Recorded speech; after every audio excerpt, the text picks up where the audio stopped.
மேல இந்த தாய் மாமனுக்கு இருக்கிற உரிமை பிறந்த பொறப்புல வந்த சொந்தமாப்பா. அவ பிறந்த அன்னைக்கே என் மகனுக்குத்தானே ஆண்டவனே எழுதிட்டான். அதை எந்த கொம்பனும் மாத்த முடியாது. தாய் மாமன் முறைங்கிறது மாப்பிளைக்கு ரொம்ப கேவலமா கோவண துணி போல தெரியுது. அத்து விடுங்கன்னு ஒத்த வார்த்தையில சொல்லிட்டாரு. அது அவ்வளவு லேசு இல்ல மாப்பிளை. உங்களுக்கு எல்லாம் தெரியாது இல்ல, பெரியவங்களுக்கும் தெரியாது இல்ல. இந்த நாட்டிலேயே இந்த ஒத்த கூட்டத்துக்கு தாய் மாமங்கிற உரிமையும் பெருமை இருக்கு. ஒரு காலத்துல இந்த மண்டை காக்கிறதுக்காக சண்டை போன நம்ம பையக பொண்டாட்டி பிள்ளைய யார் நம்பி விட்டுட்டு போனாங்க? அவன் அண்ணன் நம்பி விட்டுட்டு போகல, அவன் தம்பியை நம்பி விட்டுட்டு போகல, ஏன் பெத்த அப்பனை நம்பி கூட விட்டுட்டு போகல. அவன் பிறந்த வீட்டுல அவங்க அண்ணன் நம்பி விட்டுட்டு போனான். ஏன் சண்டைக்கு போன பையன் வராம செத்து போயிட்டான்னு வச்சுக்க, அவனுக்கு அப்பனாவும் அவன் பெத்த பிள்ளைக்கு தாய் மாமனாவும் இருந்து கடைசி வரைக்கும் கட்டி காப்பாத்துவாங்கிற நம்பிக்கையில தாயா.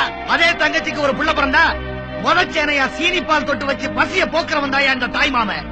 தாய் மாமன் சேர தொட்டு வச்சதுக்கு அப்புறம் தான் பெத்த தாயே பால் கொடுக்கிறான். அந்த பிள்ளைக்கு ஒரு காது குத்துனா தான் மடியில உட்கார வச்சு சீர் செஞ்சு அதுக்கு இருக்க இடம் கொடுக்கறவன் தான் தாய் மாமன். அதே புள்ள வளர்ந்து ஆளாகி நிக்கிறப்ப ஒதுங்கிறதுக்கு ஒரு ஓலை கொடுத்த கட்டி கொடுத்து தாய் மாமன் நான் இருக்கிறேன் தைரியமா இருக்குன்னு சொல்றானே அவன் தாயா தாய் மாமன்.